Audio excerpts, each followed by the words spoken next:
আপনার পতনের জন্য এই যুবদল ছাত্রদলই কিন্তু যথেষ্ট হবে। দেউলিয়া একটা ছাত্র সংগঠন হচ্ছে ছাত্রদল।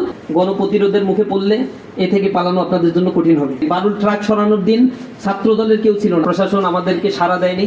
আলিয়া মাদ্রাসার একজন দায়িত্বশীলকে গ্রেপ্তার করা হয়েছে। পাশাপাশি মামলার ব্যাপারটা বললেন, আমরা প্রশাসনের এখন পর্যন্ত মামলা করি নাই, কারণ এর পূর্বেও মামলা করে কোনো ধরনের প্রতিকার আমরা পাই নাই, এর কোনো ব্যবস্থাও নেওয়া হয় না।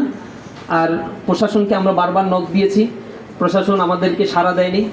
ডিএমপি কমিশনার একবার ফোন ধরেছিলেন ব্যবস্থা নেওয়ার কথা বললেও আমরা দেখতে পেয়েছি নারায়ণগঞ্জ থেকে, এরপরে পুরান ঢাকা থেকে, কেরানীগঞ্জ থেকে টোকাইদেরকে নিয়ে আসা হয়েছে এবং সশস্ত্র অবস্থায় আছে। আমরা প্রশাসনকে বারবার বলেছি, সেখানে পার্কের পাশে তারা বসা ছিল এবং ক্যাম্পাসের জগন্নাথ বিশ্ববিদ্যালয়ের চারদিক ঘেরাও করা ছিল। ঢাকা বিশ্ববিদ্যালয়ের সামনে সায়েন্স ল্যাবে সশস্ত্র অবস্থায় তারা মহড়া দিচ্ছিল, এরপরে একের পর এক হামলা করছিল। প্রশাসন তাদের পাশে দাঁড়িয়ে আছে, অস্ত্র দেখছে তারা। ছাত্রলীগের যেভাবে শেল্টার দিত একই কপি এই জুলাই যেতে না যেতে আমরা আবার দেখতে পাচ্ছি, একই প্রতিচ্ছবি আজকে আমরা দেখতে পেলাম। সুতরাং আমরা মনে করছি না এই প্রশাসনের দ্বারা কোনোদিন সুবিচার সম্ভব।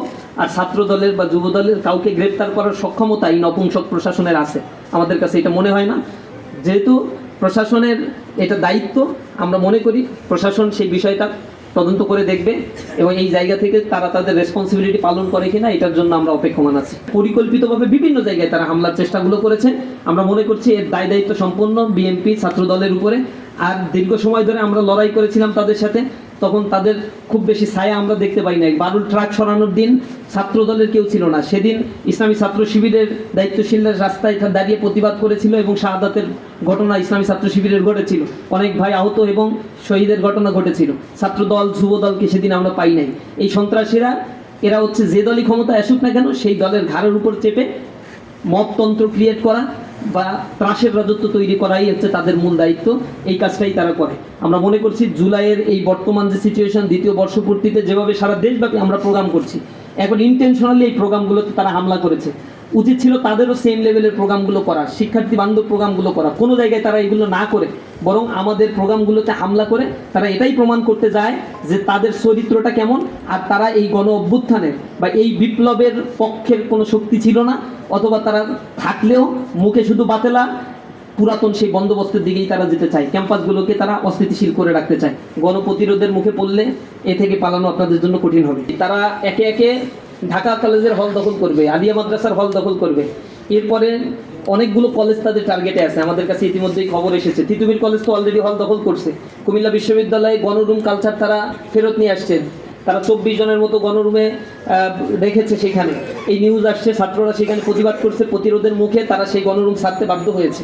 এভাবে একের পর এক প্রতিটা ক্যাম্পাসে তারা গণরুম গেস্টরুম চালু করবে। দেউলিয়া একটা ছাত্র সংগঠন হচ্ছে ছাত্রদল, তাদের সন্ত্রাসী কর্মকাণ্ড ধিক্কার করেছে ছাত্ররা এবং এগুলো বয়কট করেছে। এগুলো তারা জানতে পেরেই তারা এখন আর ছাত্র সংসদ না, চোর দখল করবে, প্রশাসনকে ব্যবহার করবে, এরপরে হচ্ছে টার্গেট হত্যাকাণ্ড পরিচালনা করবে, দখল বাণিজ্য করবে, এগুলোর দিকেই তারা এখন যেতে যাচ্ছে।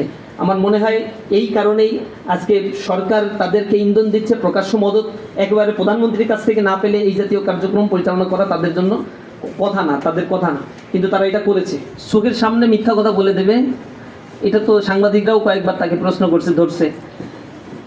শেখ হাসিনা চলে আসবে কি আসবে না সেটার চাইতে প্রশ্নটা হলো আজকে হামলার ঘটনা কাদের দ্বারা সংঘটিত হলো, কারা সশস্ত্র এখানে প্রস্তুতি নিয়েছিল, ইসলামী ছাত্র শিবিরের অবস্থান কি ছিল, সেগুলো মিডিয়ার মাধ্যমে সবই পরিষ্কার। সুতরাং সে যদি দিনকে রাত আর রাতকে দিন বলে বেড়াতে পারে, এটা তাদের চরিত্রের মধ্যেই আছে, এটা বিএনপির চরিত্রের মধ্যেই আছে। আমরা বারবার বলছি তাদের কথা এবং কাজের ভিতরে কোনো মিল নাই। তাদের একবার টপ টু বটম সব নেতাকর্মীর চরিত্রই এক, বলে একটা করে আর একটা। এটা গণভোটের ক্ষেত্রে, এটা জুলাই সনদ বাস্তবায়নের ক্ষেত্রে, এখন বর্তমান মানুষকে ধোঁকা দেওয়ার ক্ষেত্রেও এরা সবচেয়ে বেশি পারঙ্গম একটা রাজনৈতিক দল। সুতরাং তাদের চালাচামুন্ডা যারা আছে তাদের চরিত্র এমন হবে, এটা খুবই স্বাভাবিক। সুতরাং তাকে নিয়ে আমি আর খুব বেশি কথা বলতে চাই না। তার কথার ভ্যালু কোথায় আছে, তাকে কেন পালা হয়, কি কারণে তাকে এখনো পর্যন্ত দলে রাখা হয়েছে, এত অ্যালিগেশন থাকার পরেও এগুলো জাতির কাছে স্পষ্ট। এই চাঁদার সেদা চাঁদাবাজি করে পুরান ঢাকায়, এই চাঁদার ভাগ বাটোয়ারা কোথায় কিভাবে যায় এগুলো জাতির সবাই আসলে ক্লিয়ার, সবাই জানে। সুতরাং তার কথা, তার পয়সা মূল্য আমাদের কাছে নাই। মূল ফ্যাক্টটা সংবাদ মাধ্যমে আপনারা প্রচার করেছেন, সাংবাদিকদের মাধ্যমে উঠে এসেছে। যদি সরকারের বিবেক নাড়া দেয়, যদি সরকার মনে করে তাদের কোনো রেসপন্সিবিলিটি আছে, তাহলে সেটা তারা পালন করবে। অন্যথায় জনতা তাদের যে জবাব দেওয়ার, ছাত্র জনতা তাদের সেই জবাবটা সময় অনুযায়ী দিয়ে দেবেন ইনশাল্লাহ। কোনো উস্কানি ছাড়াই আজকে আমাদের নেতাকর্মীদের উপরে, যক্ষণ নেতাকর্মীদের উপরে হামলা করা হয়েছে। সুতরাং আমরা এখানে বলতে চাই, তাদের যে চরিত্র এখন দেখা দিয়েছে, এটা কোনো ছাত্রবান্ধব কোনো চরিত্র না। সকল ক্যাম্পাসে তারা ছাত্রদের দ্বারা ধিকৃত হয়েছে, এ কারণে আজকে তারা সন্ত্রাসের রাস্তায় তারা বাছাই করে নিয়েছে। আমরাও সরকারের দৃষ্টি আকর্ষণ করি, প্রধানমন্ত্রীর দৃষ্টি আকর্ষণ করি, আপনার পতনের জন্য এই যুবদল ছাত্রদলই কিন্তু যথেষ্ট হবে। তাদের লাগাম ধরেন, যদি এখন লাগাম ধরতে না পারেন তাহলে সময়ের অপেক্ষা করেন।